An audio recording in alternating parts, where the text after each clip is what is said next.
할렐루야. 네, 한 주간 잘 지내셨습니까? 첫 주일 예배인데 송구영신 예배를 드리고 또 이렇게 드리니까 첫 주일 예배 같지가 않아요. 뭔가 좀 되게 익숙하고 그래서 더 좋은 예배인 듯합니다. 오늘도 어김없이 우리 좌우 앞에 계신 분들과 이렇게 인사하겠습니다. 오늘도 잘 오셨습니다. 또 이렇게 인사할까요? 오늘도 함께여서 좋습니다. 네, 그렇게 서로에게 웃음을 주시고 기쁨도 주시면서 상대방이 주는 웃음도 받으시고 기쁨도 받으셔서 늘 그렇게 항상 웃는 날이 되시기를 주님의 이름으로 간절히 축원합니다. 오늘부터는 우리가 주일에 마가복음 말씀을 함께 나누고자 합니다. 처음부터 끝까지 우리가 마가복음을 나눌 거기 때문에 아마도 긴 여정이 될 것 같아요. 그래도 우리가 하나님의 말씀을 알아간다라는, 또 말씀 가운데 은혜에 거한다는 그러한 목표를 가지고 매 주일 그렇게 나아가기를 소망합니다. 오늘은 마가복음 1장 1절에서 8절까지의 본문을 근거로 하나님의 계획대로, 하나님의 방법대로라는 제목으로 함께 은혜를 나누고자 합니다. 말씀 좀 한번 따라해 보실까요? 하나님의 계획대로, 하나님의 방법대로. 네, 좋습니다. 마가복음을 우리가 함께 나누기에 앞서서 좀 여러 가지를 좀 함께 나눠야만 우리가 좀 마가복음을 함께 읽어 내려갈 때에 보다 더 풍성한 은혜가 있기 때문에 몇 가지를 말씀을 나누기 전에 함께 나누고자 합니다. 마가복음을 쓴 저자는 누구일까요? 마가라는 사람이죠. 마가라는 사람은 어떠한 사람이었을까요? 예수님의 12제자였습니까? 그렇지 않습니다. 예수님이 12제자가 아니었어요. 그런데도 마가복음을 써 내려갔던 사람입니다. 그렇다면 이 마가라는 사람은 성경 어디에 등장하고 있냐라는 거예요. 당시 마가라는 이름은요, 굉장히 흔한 이름 중에 하나였습니다. 지금은 조금 덜하긴 한데 제 이름도 굉장히 흔하죠. 민호라는 이름도 굉장히 흔한데 마가라는 이름도 굉장히 흔해서 성경 이곳저곳에 쓰이는 것처럼 보여집니다. 사도행전 2장 말씀을 보시면은 성령의 임재가 강력하게 나타나서 성령의 충만의 역사가 나타난 사건이 있었습니다. 그곳이 어디였습니까? 마가 다락방. 마가복음을 쓴 저자가 그 마가입니다. 근데 그 안에 마가 다락방 안에 몇 명의 사람들이 있었습니까? 120여 명의 사람들이 있었죠. 집 안에 120명이 들어갈 수 있다라고 하면 집이 큽니까? 작습니까? 굉장히 크죠. 그래서 마가라는 사람은 사람들이 추정하기로는 좀 부유한 집안의 사람이었을 것이다 라고 생각을 합니다. 또한 이 마가라는 사람이 또 어디에 등장을 하냐면 사도행전 12장을 보시면 그러니까 바울과 바나바가 선교 여행을 할 때 함께 동참했던 사람이 마가가 있습니다. 그 마가가 이 마가입니다. 그런데 이 마가라는 사람은 부유하게 살아서 그런 건지 모르겠지만 그 바울과 바나바와 함께 선교 여정을 다니는 데 있어서 도망을 가요. 왜 그럴까요? 우리가 성경을 통해서 너무나 잘 알고 있지만 바울과 바나바의 선교 여정이 쉬웠습니까? 쉽지 않았죠. 풍성하게 먹고 누리면서 했던 것이 아니라 항상 어디를 가든 핍박과 박해를 받고 도망을 다니면서 했던 선교 여정이었기 때문에 부유하게 살아왔던 이 마가의 입장에서는 그 모든 것들을 감당할 수 없어서 그 자리를 도망하게 되어집니다. 하지만 이 마가라는 사람은 이 바나바의 생질, 조카였기 때문에 바나바가 어떻게든 함께 끌고 가고자 했어요.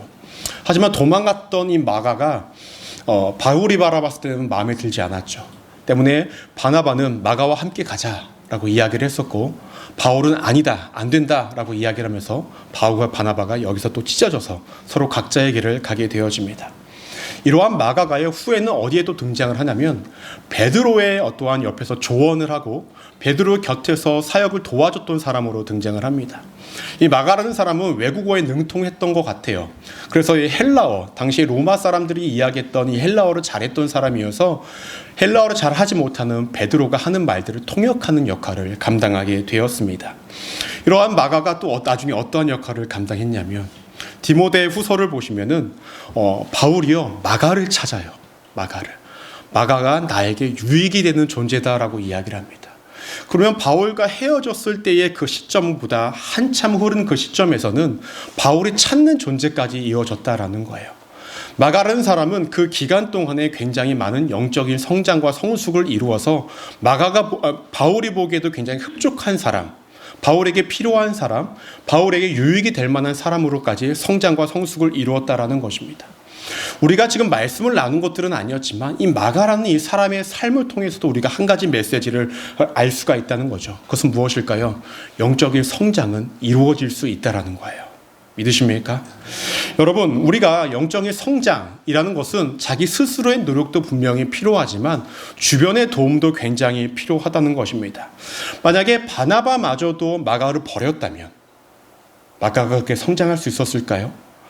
베드로가 마가를 데려다가 그를 통역을 시키면서 함께 있으면서 그를 성장시키지 못했다면 마가가 바울이 찾을 만한 사람이 되었을까요? 그렇지 못했다라는 거예요. 이 마가는 이 믿음의 공동체 안에서 여러 사람들의 도움을 받음으로 통하여 그의 영적인 성장과 성숙을 이루어갈 수 있었다라는 것입니다. 여러분, 우리의 모습이요, 때로는 누가 보기에는 좋지 않은 모습의 사람일 수도 있습니다. 내가 생각하는 것과는 다르게.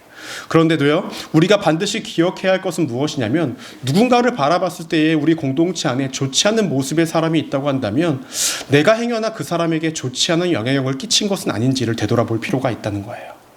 더 나아가서 누가 굉장히 긍정적인 모습을 갖고 있다고 한다면 나의 긍정적인 모습이 그 사람에 담지는 않았는지를 한 번은 지켜볼 필요성도 물론 있다는 것입니다. 우리는 상대적으로 믿음의 공동체 안에서 초기의 마가와 같은 모습으로 살아가는 사람도 분명히 있을 거예요. 또 어떠한 사람은 바나바의 역할을 감당하는 사람도 있을 거고 또 어떠한 사람은 베드로의 역할을 감당하는 사람도 분명히 있을 것입니다. 중요한 것은 서로가 서로에게 영향력을 끼치고 때로는 도움이 되고 때로는 피해를 끼치는 존재라는 것을 기억하시면서 서로에게 어떠한 긍정적인 영향력을 줘야 할지를 우리가 서로가 되돌아볼 필요성이 있다는 것입니다. 중요한 것은 서로에게 주지 말아야 할 것을 주지 마시고 줘야 할 것들을 또 안 주지 마시기를 바랍니다. 무슨 말씀인지 아시겠습니까? 우리가 서로에게 영향을 받으니 우리가 항상 서로에게 긍정적인 말과 사랑과 이해와 존중과 섬김의 모습들이 서로에게 나누어지고 있다고 한다면 우리 안에 안 좋은 모습들은 드러나지 않을 수밖에 없다는 것입니다. 우리 2025년도 우리 순복음 소망교회가 그러한 교회가 되어졌으면 좋겠습니다. 작년에도 우리 성도님들이 너무나 잘하신 것들이 무엇이냐면 입에 부정적인 말들을 하셨던 것들이 굉장히 많이 줄었어요. 서로를 비난하고 나무라고 상황에 대한 불평과 불만을 하는 그 모습들이 굉장히 많이 줄었어요. 우리가요? 라고 생각하실 수 있겠지만 제가 사람들과 대화를 하면서 제가 느끼잖아요. 어떻게 본다면 제가 여러분들과 함께 있던 시간보다 여러분들끼리 함께 있던 시간들이 훨씬 더 길지 않습니까? 그 서로가 서로를 발견하지 못하는 모습들이 분명히 있으셨을 텐데 그 3자 입장에서 바라보는 제가 봤을 때는 우리 성도님들의 마인드와 입술과 행동들이 굉장히 많이 아름다워졌다는 것을 기억하시면서 2025년도는 더 아름다워지기를 주님의 이름으로 간절히 축원합니다. 우리 저와 앞뒤에 계신 분들과 이렇게 한번 인사할까요? 충분히 아름답습니다. 이렇게 한번 더 인사하겠습니다. 더 아름다워지십시오. 더 아름다워지십시오. 네, 좋습니다. 이러한 마가가 마가복음을 써 내려갔어요. 그럼 이 마가는요, 어떠한 배경 속에서 어떤 환경 속에서 마가복음을 써 내려갔냐라는 것입니다. 당시 유대인들은 로마의 통치 가운데 살아갔습니다. 로마의 통치 가운데서 많은 일들이 있었는데요. 대표적으로는 예루살렘이 멸망한 사건도 있었고요. 로마에 6일 동안 불이 난 적이 있는데 로마 황제가 이 모든 것들을 누구에게 돌리냐면은 그리스도인들에게 모든 책임을 돌립니다. 때문에 그리스도인들이 예수 그리스도를 믿으면서 살아가기가 너무나 힘든 거예요. 핍박과 박해와 탄압이 너무나 심해서 배교하는 사람들도 많아졌고 예수 그리스도를 멀리하는 사람들도 많아졌습니다. 이때에 마가가 마가복음을 써 내려가면서 너네가 진정으로 믿어야 할 분은 예수 그리스도시다. 이 예수 그리스도가 누구신지를 명확하게 알려주기 위해서 이 마가복음을 써 내려가기를 시작했다라는 거예요. 로마에 살고 있는 그리스도인들 가운데서 배교하지 말고 그리스도를 떠나지 말고 끝까지 너네가 예수 그리스도를 붙잡아야 할 이유에 대해서 예수님이 우리의 구원자이심을 명확하게 알려주기 위해서 마가가 이 마가복음을 써 내려갔다는 거예요. 그래서 이 마가복음의 독특한 특징이 한 가지가 있습니다. 그것은 무엇이냐면은 다른 마태복음과 누가복음 이런 것들은 보시면요, 그 초반에 어떠한 말씀이 등장을 하냐면 예수님의 탄생 이야기가 나타나요. 그렇죠? 예수님의 탄생 이야기. 근데 마가복음 1장에 예수님의 탄생 이야기가 있습니까? 없어요. 예수님이 어릴 적에 어떻게 성장을 하셨는지에 대해서 말씀이 나오고 있습니까? 없습니다. 바로 어떻게 등장을 하냐면 예수님의 성인으로서 이제 예수님이 예수님으로서 활동하시기 위한 그러한 모든 것들이 발판을 마련되어졌고 이제 바로 활동하시는 모습이 드러나고 있다는 것입니다. 왜 그럴까요? 예수님의 탄생과 성장 과정이 지금 이 마가복음을 받아들이는 사람들에게 당장 필요한 것이 아니라 그들에게는 하나님의 아들이 예수님이심을 명확히 알려주는 것이 더 필요했고, 그 예수님이 우리의 구원자이심을 빨리 알려주는 것이 더 목적이 있었기 때문에 예수님의 탄생과 예수님의 성장 과정은 다 빼고 예수님의 활동을 본격적으로 바로 그려나가고 있다는 것입니다. 이해가 되십니까? 제가 말씀을 준비하면서 너무 알려드리고 싶은 게 많은 거예요. 우리 성도님들한테. 목사의 개인적인 욕심이고 어리석은 욕심일 수도 있습니다.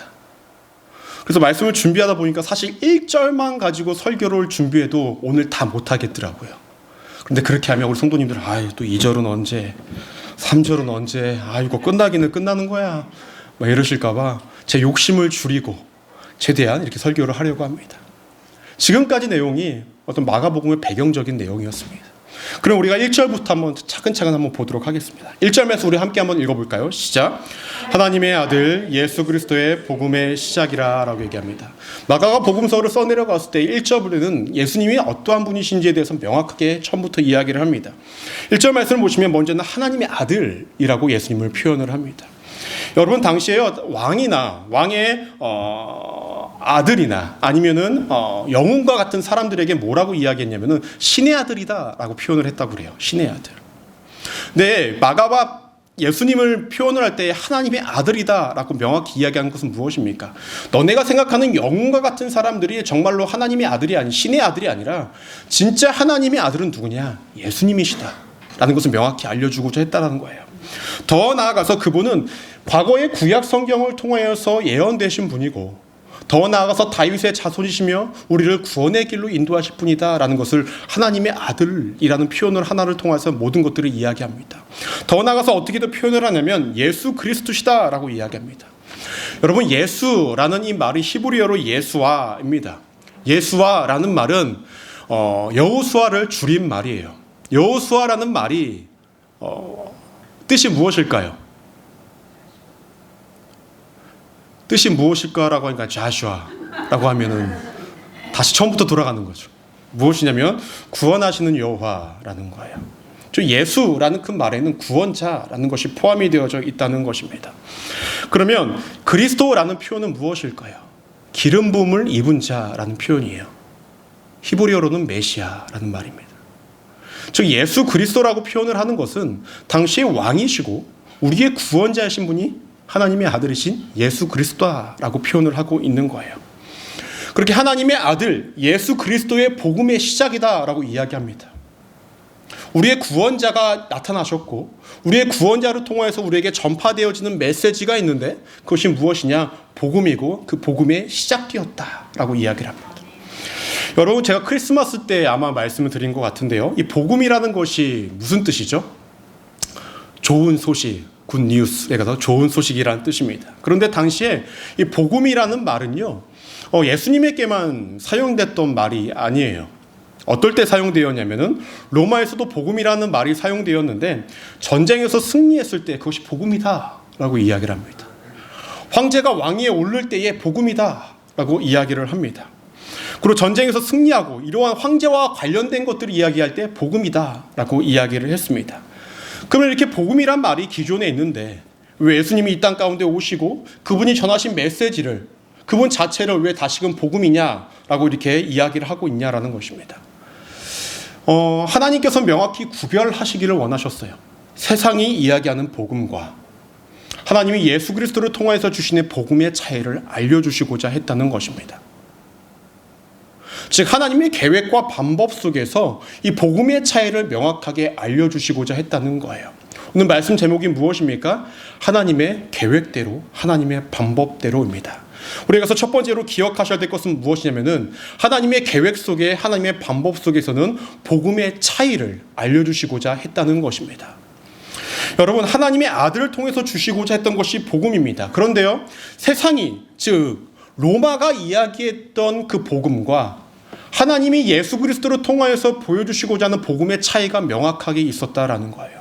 아까 제가 로마에서 쓰였던 복음이 언제 쓰였다고 그랬죠? 황제가 즉위할 때에, 전쟁에서 승리할 때에입니다. 여러분, 황제가 즉위를 하면은 그 유익과 만족이 누구에게 주어지는 것입니까? 황제와 그 가문에 주어지는 거예요. 전쟁에서 승리를 합니다. 그 전쟁의 승리가 만족이 누구에게 주어지는 겁니까? 로마라는 나라에게만 주어집니다. 그러면 그 반대편에 있는 사람들에게는 어떠한 것이 주어집니까? 같이 왕위에 오르지 못하는 어떤 한 사람은 그 궁에서 내쫓김을 당하게 되어지겠죠. 전쟁에서 로마가 승리했다고 한다면 다른 한 나라는 패배를 맛봐야 되겠죠.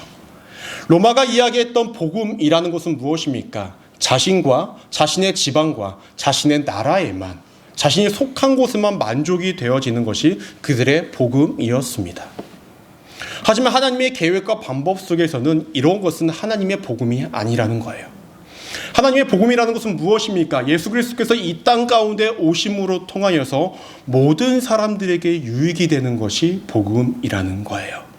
예수 그리스도를 믿기만 하면 구원의 길에 오르는 것이 복음이라는 것입니다. 그 누구도 열애가 없고 그 누구도 피해를 당하는 자가 없고 믿기만 하면 누구나 다 유익과 만족과 새로운 삶을 살아갈 수밖에 없게 되는 그러한 유익이 누구에게? 이 복음을 받아들이는 자에게 주어짐을 이야기하고 있다는 것입니다. 여러분, 중요한 것은 무엇입니까? 우리가 이 땅 가운데 살아갈 때에 하나님께서 복음의 차이를 보여주셨다라고 한다면 이 복음의 차이 속에서 우리가 살아가야 할 삶의 방향성을 명확하게 보여주고 계시다라는 거예요. 우리는 하나님을 믿는다고 하면서도 늘 살아가는 삶은 무엇입니까? 나를 위한 삶, 내 가족을 위한 삶, 조금 더 마음을 쓰면 나와 친한 사람들, 내 곁에 있는 사람들을 위한 삶을 살아가는 것이 전부입니다. 그렇게 우리가 살아가고 있다고 한다면 당시에 로마의 정권 가운데 있었던 그 복음밖에 되어지지 않는다라는 거예요. 누군가를 밟고 짓밟고 누군가의 머리 위에 서는 복음이 아니라 우리의 삶은 철저히 모두를 위한 삶, 내가 받은 구원의 은혜를 모두에게 나누는 삶, 모두에게 동등하게 주어지는 그 은혜를 누리는 삶을 살아가는 것이 우리의 삶의 방향성이 되어져야 한다라는 것입니다. 누군가는 이렇게 이야기합니다. 목사님, 교회에서는 맨날 나누라 이야기하고 내 살림살이는 어떻게 합니까? 누가 책임집니까? 라고 이야기를 하죠.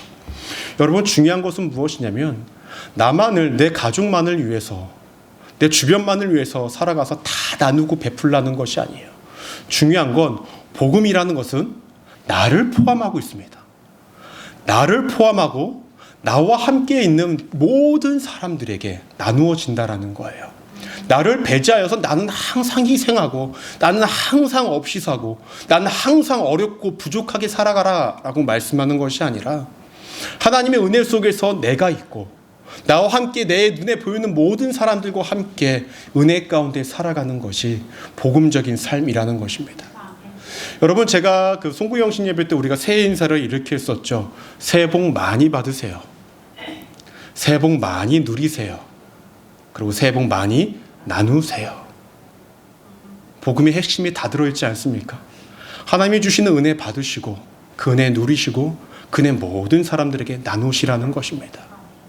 복음의 차이는 거기서 나타나고 하나님께서는 예수 그리스도를 통하여서 하나님의 계획대로 하나님의 방법대로 진짜 복음이 무엇인지를 우리에게 알려주시고자 했다는 것입니다. 여러분들은 현재 어떠한 삶을 살아가고 계십니까? 여전히 나, 내 가족, 내 주변 그 사람들에게만 내가 복음을 나누고 은혜를 나누면서 그렇게 화평한 듯 아무 일도 일어나지 않으니 됐다라고 여기면서 살아가고 계십니까? 그래서는 안 된다라는 거죠.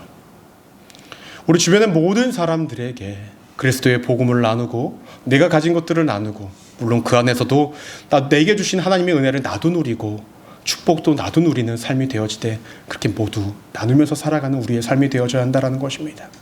그것이 이 땅을 살아가는 우리들을 향한 하나님의 계획과 방법이니 이 같은 삶을 반드시 살아가시는 우리 믿음의 성도님들 되시기를 주님의 이름으로 간절히 축원합니다.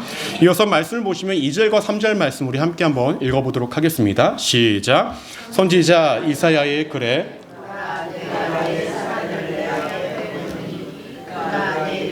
준비하리라. 광야에 외치는 자의 소리가 있어 이르되 너희는 주의 길을 준비하라. 그의 오실 길을 곧게 하라. 기록된 것과 같이 라고 이야기를 하고 있습니다.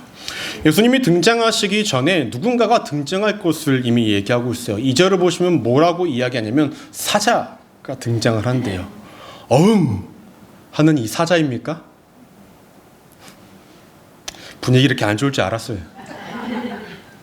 그럼에도 알면서도 하는 이유가 뭔지 아십니까? 이때쯤 타이밍 되면 표정들이 이제 끝나나? 이런 표정들이 되셔서 좀 실없이 웃을 타이밍이 필요해서 한번 말씀드려봤습니다. 이 사자가 무엇입니까? 영어 성경을 찾아보니까 메신저입니다. 메신저. 어떤 구원자가 등장하기 전에 메신저가 먼저 등장한다는 거예요. 당시에 전쟁에서 승리를 가지고 오는 것, 그것이 복음이지 않습니까? 근데 이 전쟁에서 승리한 소식을 누가 먼저 전달을 했냐면 선발대가 먼저 가서 그 나라에 알렸다라는 거예요. 그리고 진짜 승리자들이 이제 등장을 하겠죠. 그 사람들은 그 승리자들을 마주하면서 복음이다라고 이야기를 합니다. 똑같습니다. 하나님께서 예수 그리스도의 복음, 예수님을 보내시기 전에 어떤 한 사람을 사자로서 보내시고 앞으로 오실 예수 그리스도를 예비하는 길을 누구에게 맡기셨습니다. 그 역할을 누가 하죠? 우리가 성경에서 잘 알다시피 누구냐면 세례 요한을 통해서 하십니다. 근데 이 말씀이 어디에 등장하고 있었냐면 이사야서에 등장하고 있었다는 거예요. 근데 정확하게는 2절과 3절은요. 이사야서와 말라기서가 합쳐진 말씀입니다. 즉 이사야라는 선지자와 말라기라는 선지자를 통해서 이미 예견된 거였어요. 누가? 예수님이 등장하시기 전에 어떠한 한 선지자가 등장할 것이다. 실제로 그가 누가? 세례 요한이, 침례 요한이 말씀 가운데 등장하고 있다는 것을 우리가 볼 수가 있습니다. 그러면 이 침례 요한은 예수님이 등장하시기 전에 무엇을 하고 있냐라는 거예요. 4절 말씀을 보시면 이렇게 언급합니다. 세례 요한이 광야에 이르러 죄 사함을 받게 하는 회개의 세례를 전파하니라고 이야기를 해요.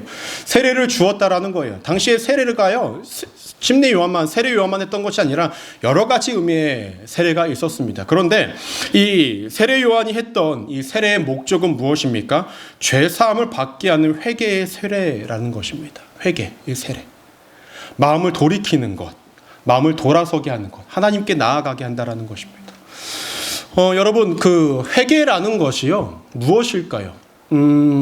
탕자의 이야기를 우리가 보면은 그 탕자가 아버지의 재산을 다 탕진한 다음에 회개의 발걸음이 어디로부터 시작이 되어집니까? 아버지 앞에 가서 내가 잘못했습니다라고 이야기했을 때 그때입니까? 아니에요. 아버지께로 돌아서는 그 시점부터 회개가 시작이 되어지는 거예요. 그래서 회개라는 것은 내가 하나님의 뜻에서 벗어났을 때에 다시금 하나님께로 돌아오는 것이 회개라는 거죠. 즉 이 침례 요한, 세례 요한이 했던 세례라는 것은 무엇이냐면 하나님의 뜻에서 벗어났던 많은 사람들에게 회개할 수 있도록 인도하는 역할을 누가? 이 세례 요한이 하고 있었다는 거예요. 근데 참으로 재미있는 것이 있습니다.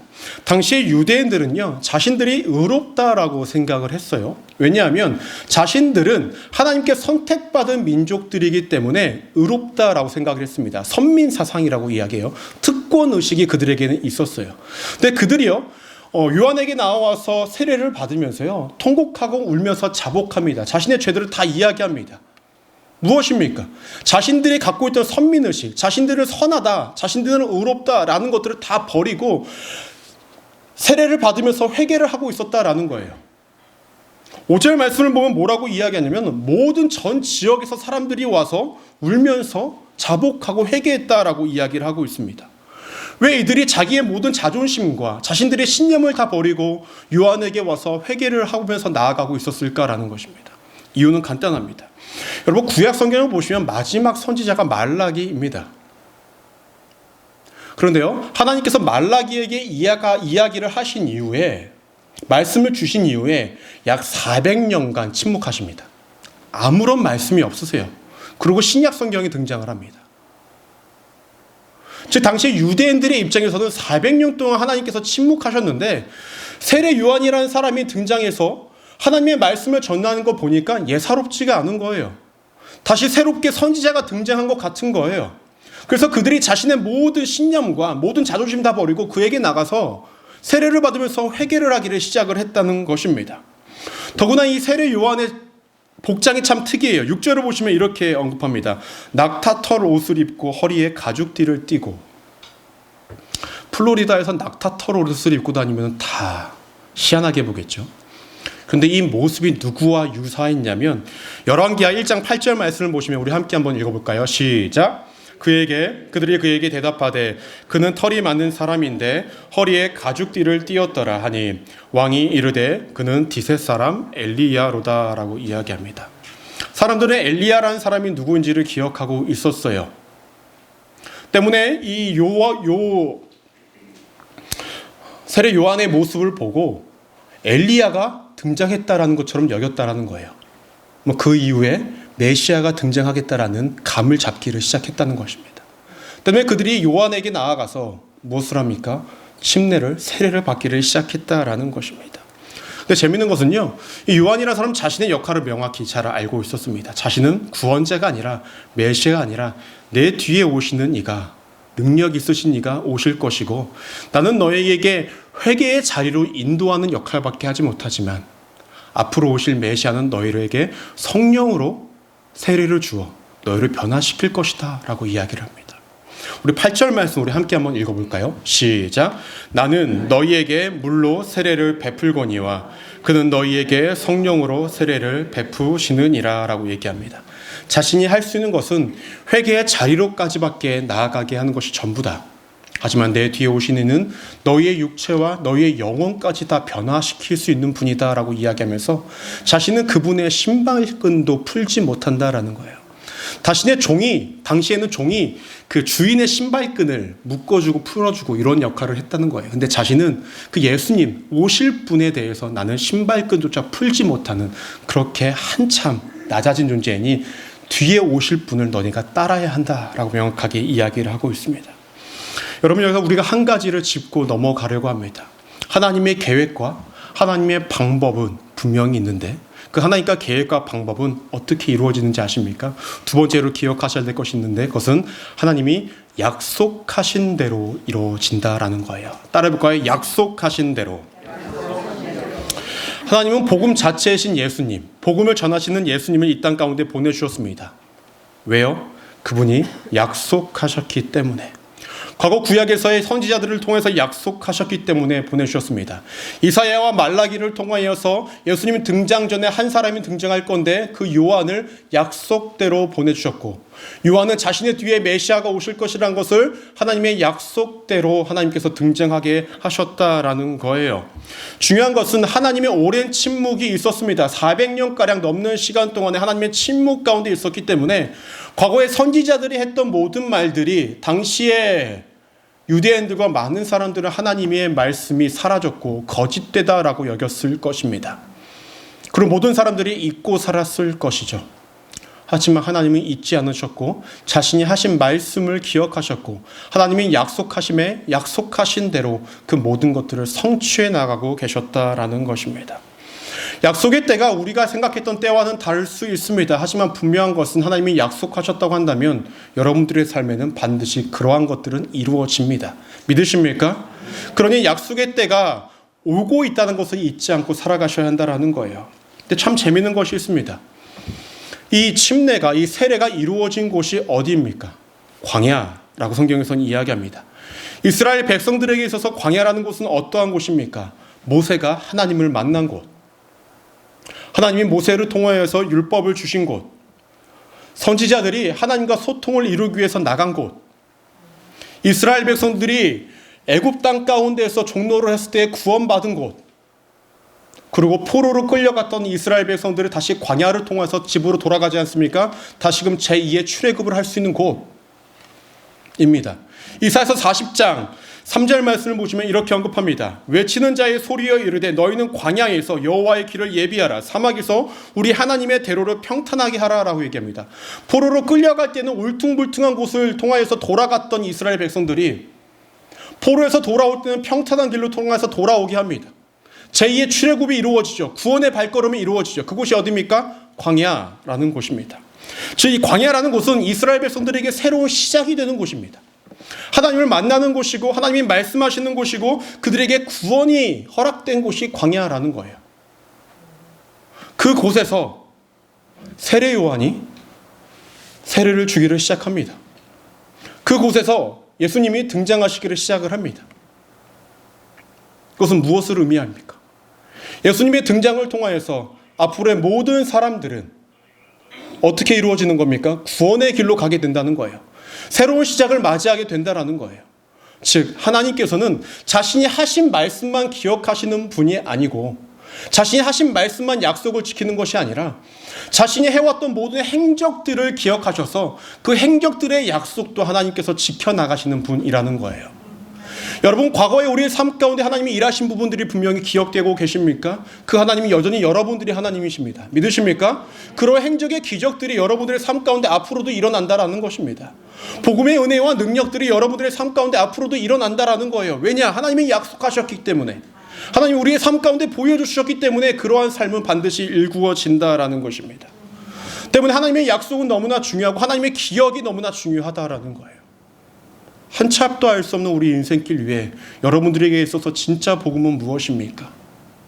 당시 로마 사람들이 이야기하기에 눈앞에 보이는 황제가 등극하고 우리나라가 자신들의 나라가 전쟁에서 이긴 것, 현실적인 이득이 여러분들에게 진짜 복음입니까? 아닙니다. 진짜 복음은 여러분들을 구원의 길로 인도해 주신 예수 그리스도십니다. 이 땅 가운데 살아가는 우리들을 어려움에서 건져주실 수 있는 그리스도의 능력이 우리의 삶의 복음이라는 거예요. 어렵고 힘든 삶을 살아간다 할지라도 그 가운데서도 믿음 잃지 않고 하나님이 우리를 붙잡아 주시는 것, 그 모든 것들이 이겨낼 수 있는 힘을 주시든 환경을 바꾸시든 나를 변화시키시든 어떠한 방법으로도 나를 끝까지 붙잡아 주시는 것이 복음이라는 거예요. 믿으십니까? 우리에게는 그러한 것들이 주어졌다는 것입니다. 하나님은 하나님의 방법대로 하나님의 계획대로 우리를 인도해 가십니다. 그 계획과 방법이 내가 생각한 것과 전혀 다를 수가 있어요. 하지만 중요한 건 하나님의 계획과 하나님의 방법 속에는 우리를 배제하지 않으십니다. 더 나아가 전적으로 우리만을 위한 방법대로 계획대로 우리를 일구어 나가신다라는 겁니다. 말씀을 정리하고자 합니다. 마가복음은요, 당시에 많은 사람들의 탄압과 핍박과 어려움을 겪고 있는 사람들을 향하여서 쓰여지기를 시작했습니다. 왜냐? 너네가 그러한 가운데서도 붙잡아야 할 분이 예수 그리스도심을 알려주고자 했다는 거예요. 그러한 예수 그리스도는 그냥 뜬금없이 등장하신 것이 아니라 우리가 알고 있는 그 구약 성경에서 선지자들을 통해서 예언되신 분이고 모든 그 과정 속에 하나님의 약속대로 모든 것들이 이루어졌고 그 모든 약속대로 우리를 구원의 길로 인도하실 분이니 우리가 그 어떠한 상황과 환경 속에서도 복음 버리지 말고 믿음 붙잡고 살아가야 함을 명확하게 보여주고 있다는 거예요. 이 땅 가운데서도 마찬가지입니다. 삶에 왜 어려움이 없겠습니까? 왜 힘듦이 없겠습니까? 하지만 중요한 것은 복음은 여전히 진행 중이고 은혜는 여전히 진행 중이며 하나님의 계획과 방법도 여전히 우리의 삶 가운데에 존재하고 있다는 것을 잊지 않고 살아가셔서 늘 복음 붙잡고 믿음 붙잡고 살아가시는 우리 믿음의 성도님들 되시기를 주님의 이름으로 간절히 축원합니다. 기도하시겠습니다.